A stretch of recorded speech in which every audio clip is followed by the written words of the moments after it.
Welcome to KFD, a channel for movies, cricket, and an opportunity for people to ask all sorts of questions.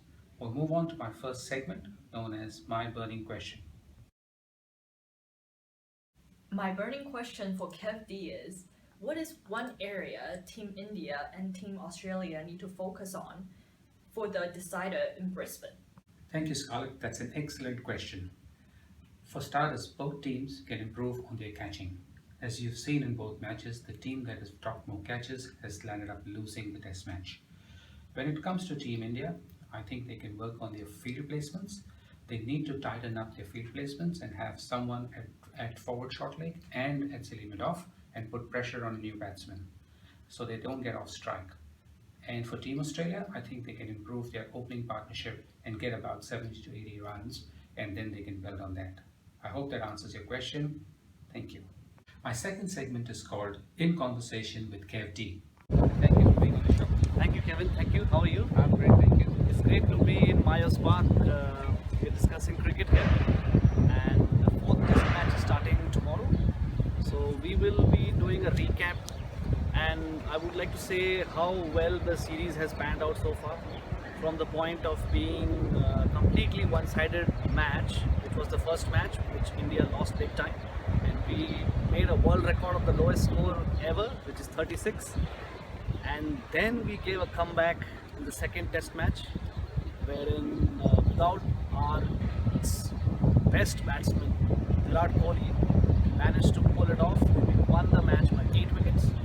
So the first test, India lost by 8 wickets. The second test, India won by 8 wickets. And the third test, Australia was dominating from day 1 to day 4. And some miracle happened on day 5, and India managed to scrape through draw from the jaws of defeat. So we can clearly see that Australia is having an upper hand here purely because they are at home. And to top this all, we have some injury concerns in India as well. So I'd like to talk about the probables and the team composition which will be most likely playing tomorrow. Yeah, sure. Should we then look at the squad for Australia first? Let's start with Australia. All right. So, who, in your opinion, do you think will be playing for Australia in Test match number 4? Well, not necessarily going by the batting order, but purely by talent and class. It's Steven Smith, whose batting average That's is a given, yeah. next only to Sir Don Bradman. So there is a lot. There's hardly any negative point that we could find in our analysis. So the best chances for India is to get him out early in his innings, because he's a bit apprehensive and he's not very textbook cricket. He plays his kind of shots. So if we can pitch it up and not bowl too short to Steven Smith from ball 1, we can use the pace of the Gabba pitch. It will help us keep him on the back foot. He'll get frustrated, probably nick an edge. But that's about Steve Smith to start with. Then they have the new kid, Manas Labuschagne, who's done a good job. He played a wonderful series with Pakistan, and he's done okay so far in this India series. So I'm looking forward to him as well. What about Will Pucovski? Do you think he'll play? Well, Will Pucovski debuted last match and he did not show signs of any nerves. So I was very surprised and happy to see him play positive straight bat strokes. But we hear that he's suffering a shoulder injury. So Yeah, he he's might not very. play this game. Do you think? He probably won't play because they don't want to injure Will Pucovski so early in his career. So who do you think will come in his place? Would it be Marcus Harris? I think so. Okay, I think great. so. He can open the innings, and they clearly are on the front foot in terms of the injury concerns, because India's injury concerns are so much that there's already a psychological block that the players may have, although it should not have. So, yeah, they can try new opening combinations to partner David Warner, because he's a given. He will open the batting. Sure. What about Matthew Wade and Tim Payne? Would you say Tim Payne will be the captain?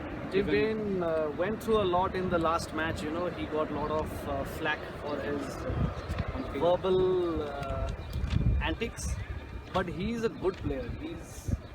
His keeping was a concern in the last match, but he literally is pained, you know, for the Indian bowlers because he doesn't give his wicket away. So I see him as a threat in the lower middle order of the Australian batting lineup. And Matthew Wade is a very aggressive batsman. So Right. What about Cam Green? He showed some promise in the Yes. previous test match. he's a decent all-rounder.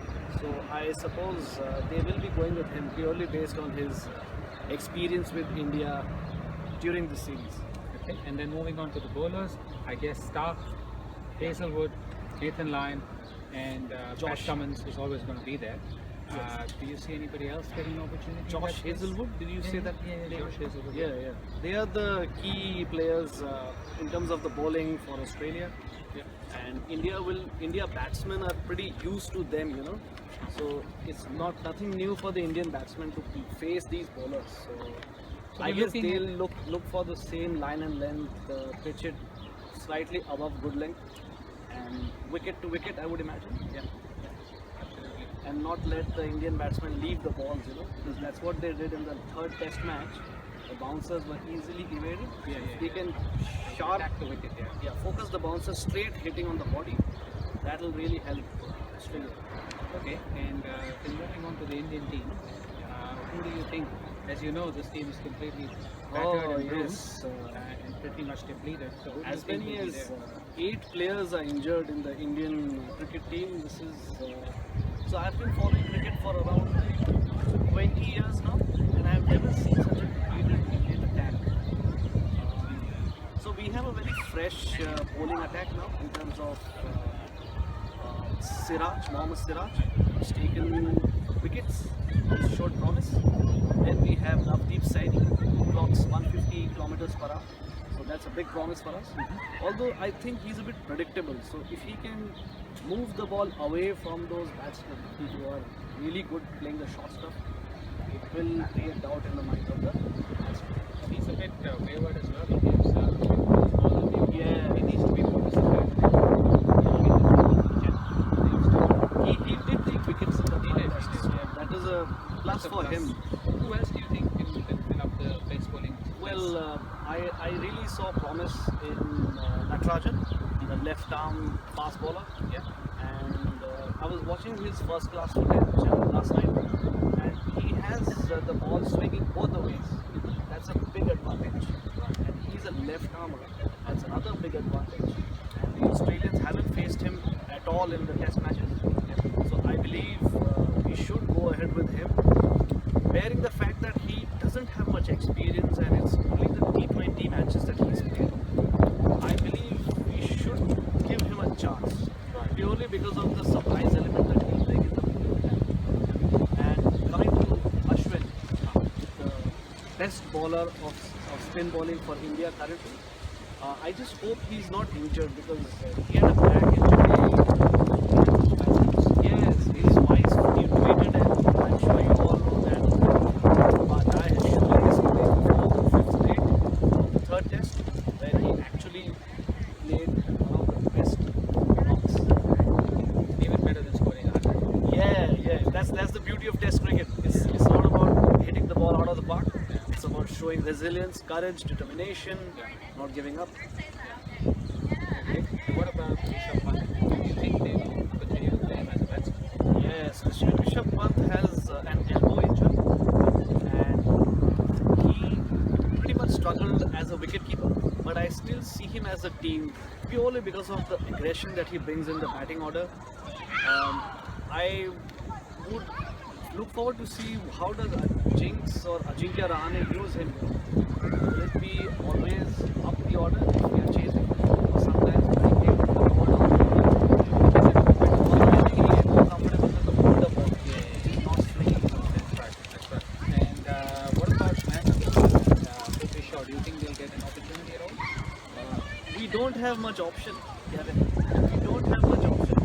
I know people have criticized Prithvi Shaw, but he has talent. I just see him. He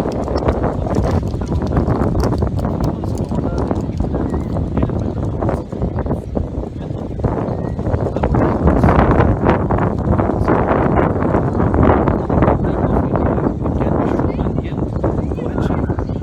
These guys are in control and aggressive whenever it's required. So they put away the bad balls. didn't see in Prithvi Shaw. He was very defensive. They've come up with some good partnerships as well, 70 plus in Oh, previous games. absolutely. So that's a really good start right there. Right. That's what I'm saying. The Indian batting order is used to the bowling, but the Australian batting order is not used to Indian bowling. They are quite new. You know, some of them have just debuted in this series, and they've come out so well. So very happy for. So yeah, Team India has a lot of questions to answer and come up with a team that is fit and ready to play. I'm pretty sure they'll do that. Let's move on now to the team strategies. Yeah. So what do you think would be the strategy of Team India? Would they go with a defensive strategy and bat out time so they can draw the game? So that they You can have to retain take the it. trophy? Yeah, sorry. We have to take it session by session. You know, the primary goal. I'm sure you don't have it in your control, but try win the toss. And if you can win the toss, I would like them to start with batting. Yeah, because batting fourth will be a bit challenging. That's the first thing. What about Australia? Australia will go all guns blazing. They've always played attack and hardly defended. I saw them defending as the batting unit for the first time. They never scored 200 runs in 100 overs. Never happened before. That's not their game. Playing No, defensive. they will should come play out. their normal, natural attacking game. Take chances, but not throw their wickets. If something is outside the off stump and if you're not sure, then don't go for it. Something as simple as that. Although it's easier said than done. Yeah, there's some good thoughts out there. Think of it. Final thoughts: who will win?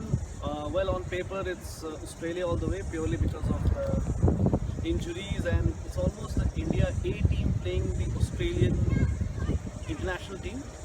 So I give them an upper hand. Although this series hasn't been that good for the bookies, they've lost a lot of money because whatever you predict doesn't go right. So on paper, it's Australia, but I think India will not get them an easy walk away. That's how they did in the first test. So India has shown a lot of courage, a lot of spirit, a lot of character, and it seems as if they do that one more time and hopefully retain the World Cup trophy. Even if they draw the match, the trophy will stay with India. I'm sure on the other hand, Australia will do the best to try and win. So that's pretty much the time we've got for our chat today. It's been a pleasure having you on the show, Shiv. Thank you, very thank you, much, Kevin. and we hope to see you soon. Thank you. Folks, if you liked the session, then